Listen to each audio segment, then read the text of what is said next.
안녕하세요. 골라TV 구독자 여러분, 박창류입니다. 내일장 뭐 살까? 시장에서 급등락이 나오고 있는 종목들 점검을 한 이후에 그에 따른 투자 포인트와 전략에 대해서 함께 고민을 하고 있죠. 이 종목을 사야 될지, 더 아니면 팔아야 될지, 이런 부분이 고민이 상당히 깊어질 수밖에 없잖아요. 종목들 중심으로 이러한 그 흐름들, 그리고 종목들, 개인적인 투자 이런 전략까지 같이 코멘트를 해보도록 하겠습니다. 자, 일단 시장에서 지금 오늘 Y젠터가 핫해요. 6.8% 급락이 나오고 있습니다. 최근에 추세 깨졌었고 추가적으로 하락을 했었고 어제 뭐라고 말씀드렸죠? 어제 그제 말씀드렸던 포인트는 Y젠터는 1분기 실적을 피크로 2분기, 3분기, 4분기 빠질 수 있다. 블랙핑크 재계약 관련된 이슈가 있기 때문에 그와 관련지어 가지고 1분기 이 실적을 뽑아 놓은 거고 그리고 나서 이러한 부분이 하반기 계속해서 상고 하저로 이런 부분 나오기 때문에 엔터 사사 중에서는 Y젠터는 패스라고 말씀드렸죠. 근데 오늘 리사 재계약 관련된 이슈가 불거지면서 급락이 나오고 있어요. 리사 재계약 불투명 장중 8%대 급락. 그러면 Y젠터는 뭐라고 답변을 할까요? 자, 당연히 재계약 불투명합니다. 죄송합니다라고 할까요? 아니면 지금 현재 논의 중입니다라고 할까요? 논의 중입니다라고 하겠죠. 그죠? 불확실성의 하락 이렇게 얘기 나오고 있고 8월 재계약이기 때문에 그와 관련된 논의는 계속 진행 중에 있겠죠. 아직까지 결정된 바 없다라고 이제 코멘트를 할 겁니다. 그럼 장중 일부 좀 반등도 나올 거고. 즉 시장에서 말씀드렸던 대로 앞서 말씀드렸던 실적 그리고 두 번째는 이런 재계약 관련된 흐름. 그러한 측면에서 이제 사실은 상고하저 이런 부분이었기 때문에 엔터 사사 중에서는 패스 YZ한테 말씀드렸고 차라리 SM 쪽을 타픽으로 말씀드렸죠. 상저하고를 1분기보다 2분기, 2분기보다 3분기 추가적으로 올라올 수 있고 그렇죠. 어제 리포트 관련된 효과와 함께 제대로 받았었고 추가적으로 업사이드 좀 더 열려 있는데 오늘 5.38% 올라와 버리죠. 기존 고점 뚫었고 안착 나오게 되면 하루 이틀 정도 매물대 소환 이후에 더 갈 수도 있기 때문에 계속 SM 주목을 하고 있고 이러한 부분은 제가 지난주 이번 주 계속 점검을 해드렸습니다. 자, 엔터 사사 보시면요. SM만 올라오죠. YZ 엔터, YZ 플러스 빠지고. 즉, 그와 관련되어 가지고는 실적별로 차별화되는 모습. 하이브도 뭐라고 말씀드렸죠. 2분기 실적 추정치가 선언까지 바라보고 있다. 일회성 비용이지만 700원 언더로 빠지고 있기 때문에 3분기에 대한 확신이 나와야 다시 한번 돌릴 수 있겠죠. 일단 박스권 하단이기 때문에 지금 좀 지켜봐야 됩니다. 다시 한번 상단 다시 한번 올라오는지 여부를 확인하는 게 제우선이 될 것 같아요. 하이브는 홀딩, SM은 조정 나오면 좀 더 사는 것.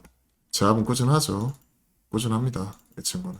A2K 성과 나올 수 있기 때문에 봐야 되고 YG는 포인트는 뭐냐면 8월달에 불핑 재개하는지 9월에 베이비몬스터 이쪽이 성공적으로 데뷔하는지 여부를 점검을 하게 된다면 지금 8월달까지는 좀 어느 정도 관망심리가 상당히 강할 것 같고요. 실적도 나오고 안 좋게 나올 수도 있기 때문에 그래서 이제 Y젠터보다는 SM 이쪽으로 엔터 점검 이쪽은 상저하고 그리고 하이브 건망 뉴진스 컴백 얼마 안 남았죠 이제 다음 주죠.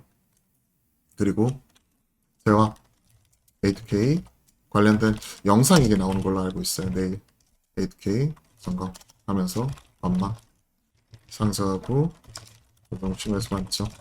SM 이렇게 보고 있고 YG 쪽은 패스 이렇게 말씀드릴게요. 그리고 언제 봐야 된다? 8월 불핑 재계약 9월 베이비몬스터 컴백 이 일정이기 때문에 저는 8월달 불핑 재계약 전후가 좀 매수 타이밍이 오지 않을까 그렇게 생각을 하고 있습니다. 일단 실적은 나와줘야 되고요. 1분기 피크로 2분기 좀 빠지는 부분이니까 3분기 코멘트를 좀 들어봐야죠. 자, 이게 첫 번째. 그리고 두 번째. 오늘 에코프로 그룹주 실발이죠. 에코프로 BM. 그 2차 전지 쪽은요. 2차 전지 쪽은 일단 에코프로가 정말 중요해요. 에코프로 그룹 실발.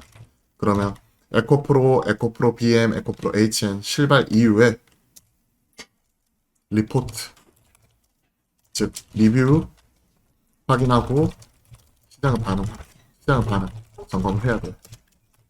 즉 이런 부분이 긍정적으로 나오면 이제 쇼커버 스퀴즈가 강하게 나타날 수 있고, 혹은 지난 1분기처럼 실적 발표 이후에 매도 리포트 쏟아지면서 그때 급락이 나타났었죠. 그런 부분이 이어지는지 여부를 계속 확인해야 됩니다.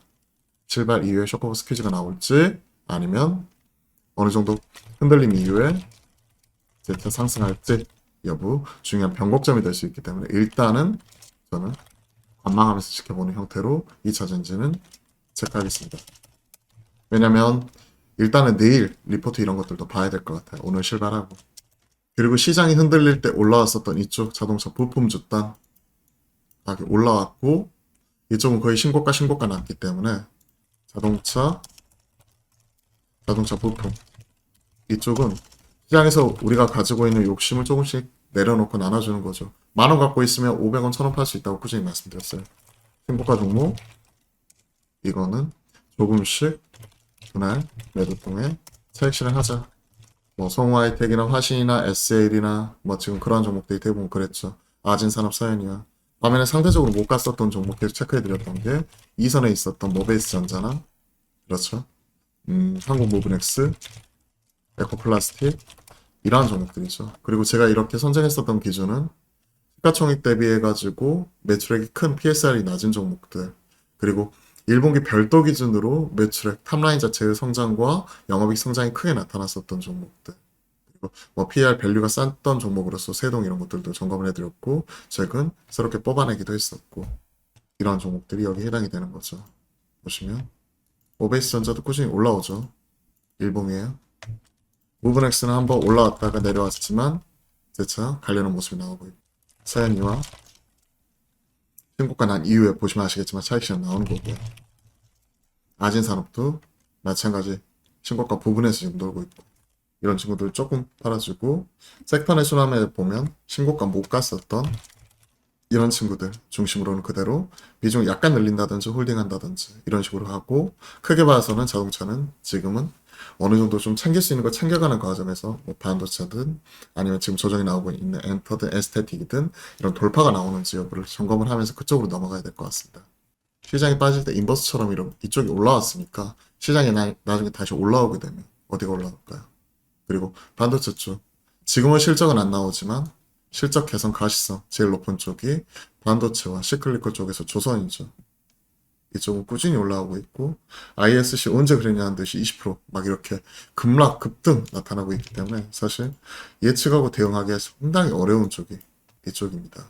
관련 종목들은 내일장 뭐 살까 이 시간을 통해 꾸준히 전달 드려봤죠. 실적으로 따지면 뭐 파크 시스템즈나, 그렇죠, AI 반도체 쪽에 이스페타시스와 더불어 뭐 한미 반도체 이런 종목들도 계속 나오는데, PC 본딩 쪽 관련되어 가지고 메슬 리플로우 장비로 대체가 될 수 있다. 뭐 이런 노이즈 나오면서 흔들리기도 했었지만, 다시 한번 뭐 STI 이런 종목들이 신규 리플로우 장비로 프로텍과 함께 꾸준히 올라오는 모습도 나타나기도 했었고, 참 쉽지가 않아요.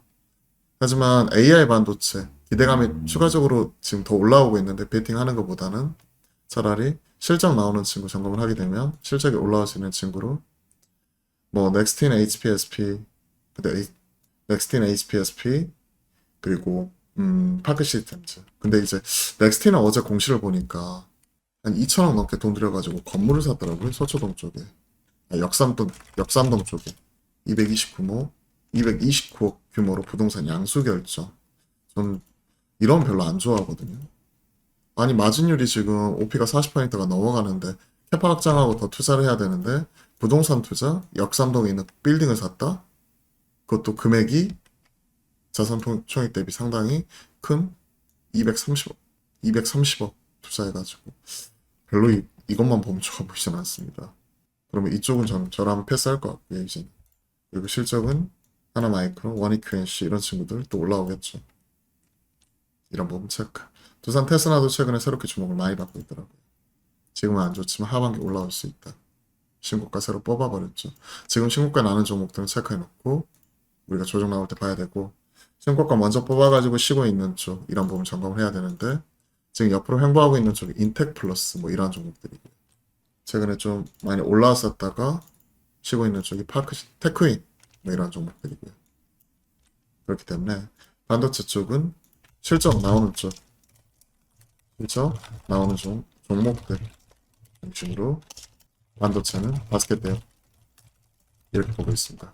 AI 반도체로 따라갈 수도 있긴 한데 저는 약간 보수적인 편이라 관련해서 뭐 테크잉이나 하나마이크론 같은 오사트 쪽, 인텔플러스 일단 오사트 쪽을 오늘 좀 점검해 보도록 할게요. 그리고 원익 QNC 같이 실적 꾸준히 찍어주는 쪽, 실적 꾸준히 찍어주는 쪽 여기 해당이 될 수가 있는 거고요. 마크 시스템즈 이런 종목도 항상 실적으로서는 최근에 실망시켜준 적이 없는 종목이고요. 계속 확인해 나가겠습니다. 자, 오늘 그 외딴에서도 다양한 종목들이 많이 있어요. 하지만 일단은 오늘 CPI 발표 앞두고 CPI 관망 이런 부분이 좀 강하게 나오고 있고 5월 달에 CPI 명목이 4%였죠. 이번에 시장의 추정치가 대략 한 3.1%이기 때문에 이 부분 부합하는지 하회하는지 점검할 것 같고요. 미국 시장 시작 전 9시 반 정도에 발표가 되기 때문에 이 부분을 확인하고 내일은 생산자 물가지수 이제 PPI까지 우리가 확인할 필요가 있을 것 같습니다. CPI, PPI 그리고 높았었던 근원 CPI의 경우에는 5.3%였죠. 이게 5% 하회하는지 점검해야 될 것 같습니다. 근원 CPI는 유독 변동성이 큰 에너지 가격이나 음식료 가격 뭐 이런 부분을 제외하고 나서 우리가 확인하는 부분이기 때문에 근원 중심으로 5% 하회하는지 점검하는 것 이것도 중요할 것 같습니다. 자, 쭉 말씀을 드렸고요. 도움이 되셨다면 구독, 좋아요 한 번씩 꼭 눌러주시고 개인적인 이런 부분이 맞을 수도 있고 틀릴 수도 있어요. 하지만 시장에서 이제 제가 바라보는 이거 견해이기 때문에 참고해서 보시면 될 것 같고요. 맞으면 시장에서 맞으면 내 판단이 맞았다는 거니까 올라가면 주가가 올라가면 시장에서 내 판단이 맞았다는 거니까 더 힘 실어줘가지고 베이팅에 좀 더 힘을 실어주면 되는 거고요. 이게 처음에 샀는데 주가가 내려가면 내 판단이 틀렸다는 거니까 그때는 빠르게 손절을 하면 되는 거고요. 그게 이제 운용 능력이죠. 그리고 베팅이죠. 그리고 또 리스크 관리일 수도 있는 거고. 이런 부분이 중요하기 때문에 여러분들도 본인만의 원칙을 가지고 이런 것들 체크해 보시면 좋을 것 같습니다. 그리고 타임 프랙탈 관련돼 가지고 질문이 좀 들어왔거든요. 이 부분은 제가 화목한소 통해서 한번 소개를 해드리던지 아니면 제가 따로 영상 만들어 가지고 소개를 해드릴게요. 추세하고 방향 뭐 이런 부분 말씀 주셨고요. 추세 추정하는 관점에서 정말 중요하죠. 참고로 방향은 55 2평 위에 주가가 있는 걸 방향을 말을 함이고요. 추세는 14인평 위에 있는 부분 이런 부분이 있고 또 고점과 저점을 높여나가는지 낮춰나가는지 이런 것들도 정말 중요하죠. 시간을 가지고 제가 이런 부분도 추가적으로 설명을 드리겠습니다. 부기 거북이님께서 좀 이렇게 생산적인 질문 올려주셨는데 감사드리고요. 그리고 좀 이런 것들도 격려와 응원도 부탁드려보겠습니다. 자, 오늘 장도 수고 많으셨고요. 내일 장도 파이팅입니다.